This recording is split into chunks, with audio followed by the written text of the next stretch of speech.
G'day, my name's Darren Whitehead and I am one of the teaching pastors at Willow Creek Church in South Barrington, just outside of Chicago, Illinois. I want to share with you a couple of things that I shared with the church this past weekend, and maybe it can be helpful to you. My 3-year-old daughter, her name is Sydney, woke up a few months ago in the middle of the night and she was really upset. She was having a bad dream, and so I asked her what she was dreaming about. She told me that she was dreaming about Elmo, the little character, the little red monster character. And I thought, you're dreaming about Elmo? And I said, Elmo? She said, yeah, Elmo. And she was sobbing, and I just held her for a little while, and eventually she fell back asleep in my arms, and I put her back into bed. As I was walking back to my room, I thought, my daughter is dreaming about Elmo, a character that someone else created.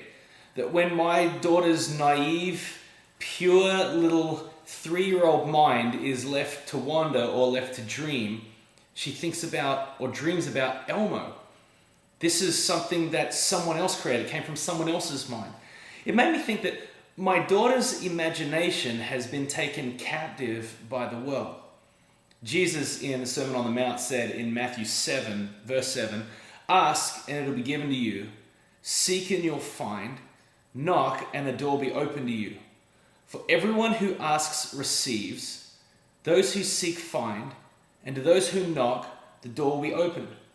Which of you, if your son asks for bread, will give him a stone? Or if he asks for fish, will give him a snake? If you then, though you are evil, know how to give good gifts to your children, how much more will your Father in heaven give good gifts to those who ask him?" So Jesus has thrown out these 3 ideas: to ask and to seek and to knock. Maybe the Christian life should be defined by receiving and finding and opening. Let me ask you a question. If God gave you everything you've ever wanted, what would it look like? If God gave you everything that your heart is longing for, it might look like you would get more money, or you would have more money than you currently have in your bank account. So you would have financial stability and financial freedom. You would want health and safety and a home that is comfortable and a great living environment. You'd like to have friends. If you are not married or you're single, you would like to find someone who is intelligent and attractive, and attractive on the inside and the outside, someone who's kind. If you have kids, then you want them to be well educated and healthy and successful. If you don't have kids, maybe you want to have kids. You want your kids to be high-functioning members of society who have increasingly more appreciation for how great parents you really are. You see, my suspicion is that our desires are hauntingly similar to those who don't know Jesus. Maybe our imaginations have been taken captive by the world. Maybe we don't actually know what to ask God for. Jesus goes on in this passage, and we read it again in verse 9. "Which of you, if your son asks for bread, will give him a stone, or asks for fish, will give him a snake?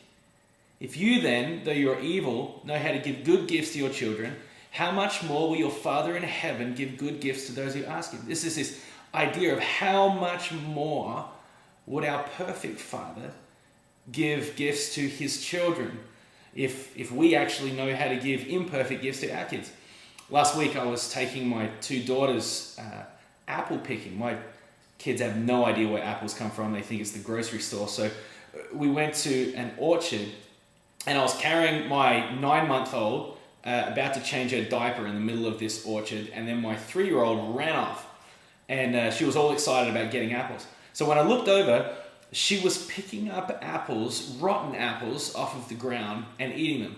She even found an apple that someone else had taken a few bites out of and dropped on the ground, and it was sort of brown and moldy and covered in someone else's saliva, and my daughter started eating that one as well.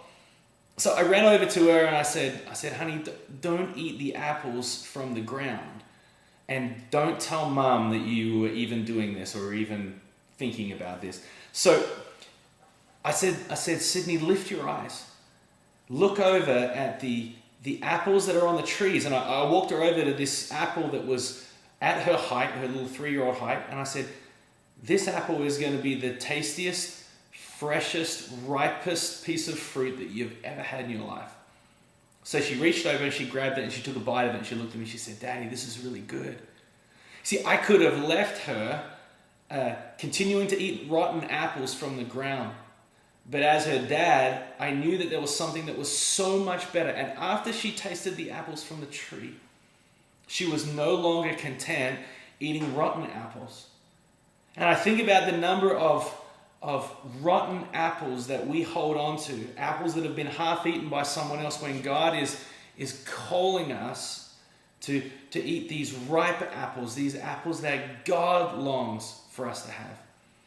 You know, there are two ways that we can look at our future, really. I was chatting with my friend John Tyson about this other day, and there's two ways we can look at the future. We can look at the plausible, or we can look at the possible.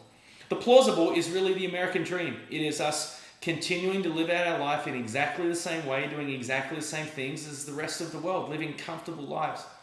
Or we can ask God about what is really possible. What does He have in store for us? We can ask and seek and knock. There's a girl who comes to my church. She's in her 20s. Her name is Rachel. And a few years ago, she started to ask and seek and knock. She felt like God was leading her to go on a mission trip. So she went to Costa Rica and started working with women that were in prostitution. And she was trying to help them break out of the industry by teaching them certain skills and certain abilities and that kind of stuff that would get her out. So she did that for a month, and she came back to Chicago and felt like she needed to do something that would continue that same spirit, that same work, really bringing the kingdom. So she started to ask and seek and knock what it would look like for the kingdom to break into her life. She started serving a bunch of strippers in downtown Chicago. She started sharing different insights and different things about our church. She gave one girl, Angela, who was a stripper there, a bunch of CDs from our church.